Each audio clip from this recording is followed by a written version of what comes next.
Queridos irmãos e irmãs, concluímos a partilha do rico teor da bula do Papa Francisco, com a qual ele nos convida a viver o jubileu do ano de 2025. Agora, tendo presente que no contexto do anúncio e da preparação para o jubileu de 2025, ele nos fez uma dupla exortação: revisitar o Concílio Vaticano II, especialmente as suas 4 constituições, e dedicar este ano de 2024 a uma grande sinfonia de oração. Assim, vamos hoje iniciar uma nova série de vídeos catequéticos cujo tema é precisamente revisitar o Concílio Vaticano II. Comecemos com São João Paulo II. Na Tertio Millenium Adveniente, o Papa São João Paulo II, era o ano de 1994 e ele nos preparava para o grande jubileu do ano 2000. Nesta Tertio Millenium Adveniente, João Paulo II, ciente de que a melhor preparação para o jubileu não poderia exprimir-se senão pelo renovado empenho na aplicação tão fiel quanto possível do ensinamento do Vaticano II à vida de cada um e da Igreja inteira, ele nos convidava a um exame de consciência sobre a recepção do concílio, este grande dom do Espírito feito à Igreja quase ao findar do segundo milênio.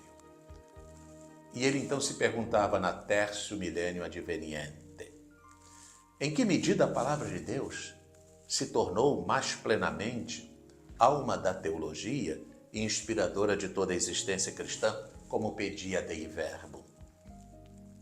Vive-se a liturgia como fonte e cume da vida eclesial segundo o ensinamento da Sacrosanto Concílio? Vai se consolidando na Igreja Universal e nas igrejas particulares a eclesiologia da comunhão, da Lumen Gentium, dando espaço aos carismas e ministérios, às várias formas de participação do povo de Deus, embora sem decair em um democratismo e sociologismo que não reflete a visão católica da Igreja e o autêntico espírito do Vaticano II.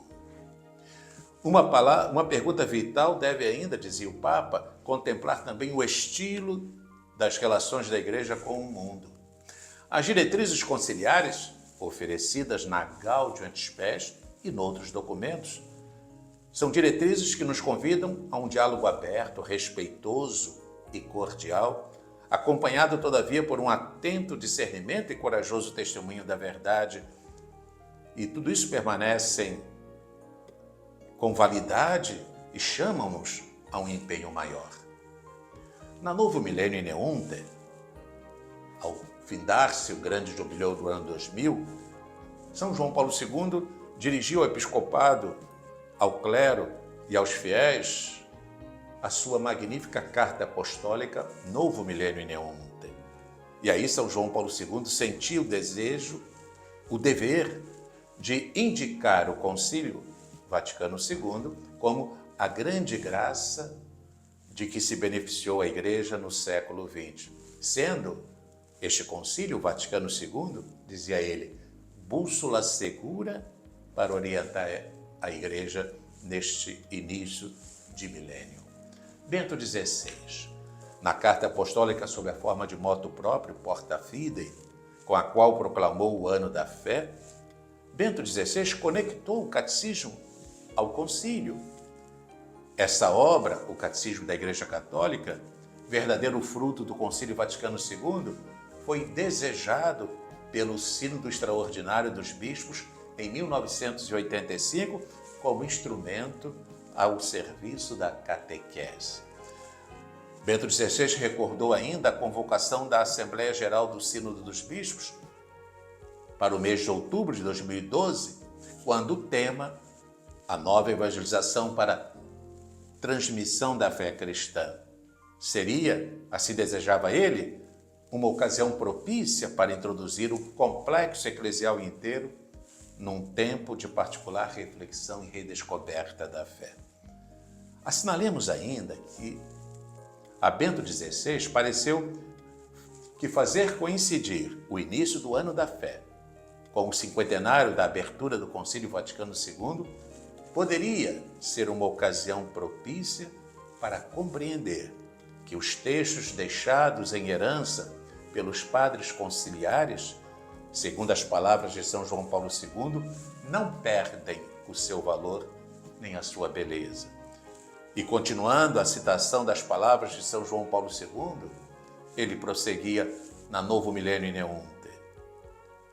É necessário fazer-nos ler de forma tal que possam ser conhecidas e assimilados como textos qualificados e normativos do magistério, no âmbito da tradição da Igreja.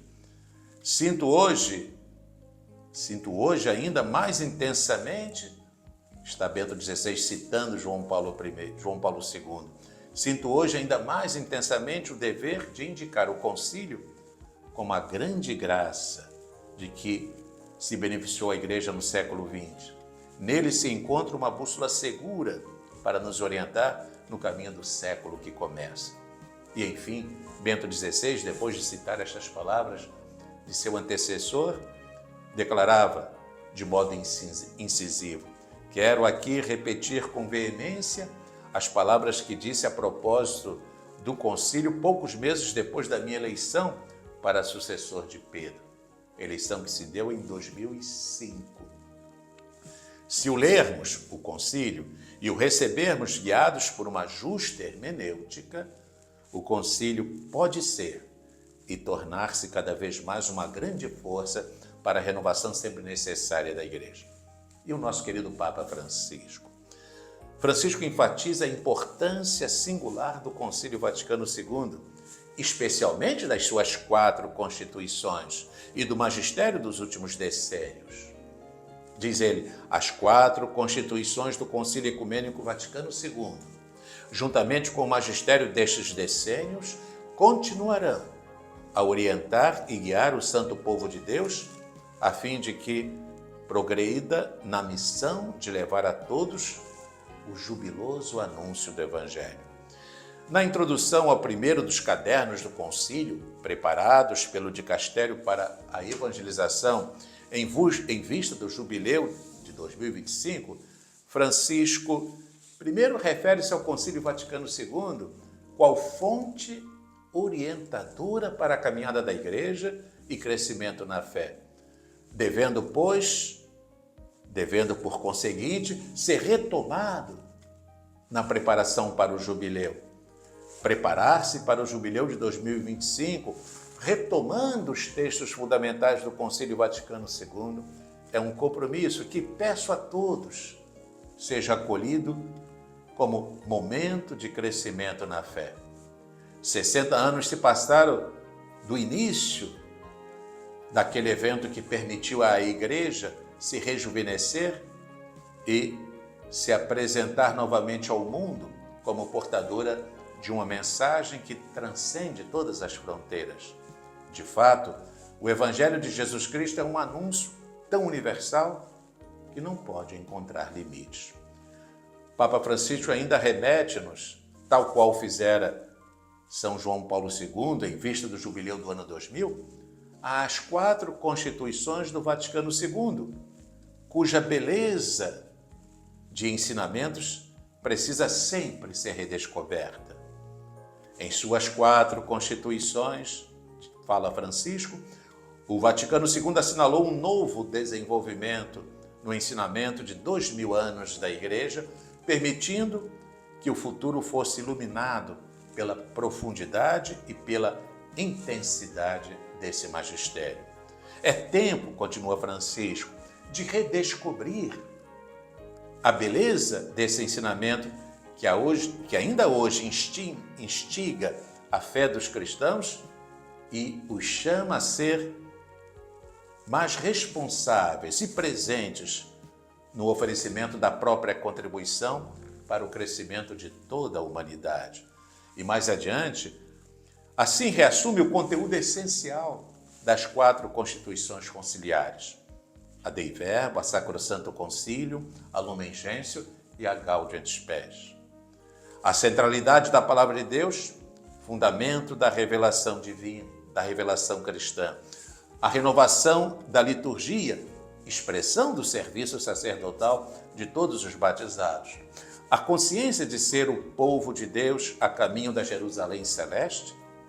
A necessidade de condividir as alegrias e as esperanças de toda a humanidade e, sobretudo, dos pobres.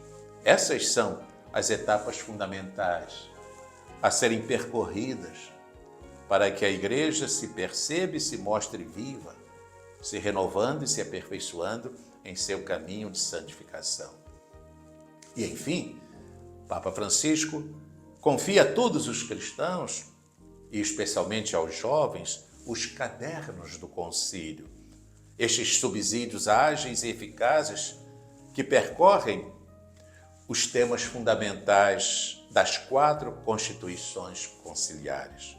Confia-os ainda aos bispos, aos sacerdotes, aos catequistas e às famílias, a fim de que encontrem os caminhos mais adequados para fazer atual o ensinamento dos padres conciliares em vista do próximo jubileu de 2025. Nos próximos vídeos, vamos abordar sinteticamente esses documentos do concílio, especialmente as 4 constituições. Concluamos, enfim, lembrando, queridos irmãos e irmãs, que se nos prepararmos devidamente, abrindo-nos à ação da graça, especialmente por meio do revisitar o concílio e do viver uma sinfonia de oração, o jubileu que se aproxima certamente será um grande kairós em nossa caminhada de peregrinos de esperança. A todos o bom Deus abençoe.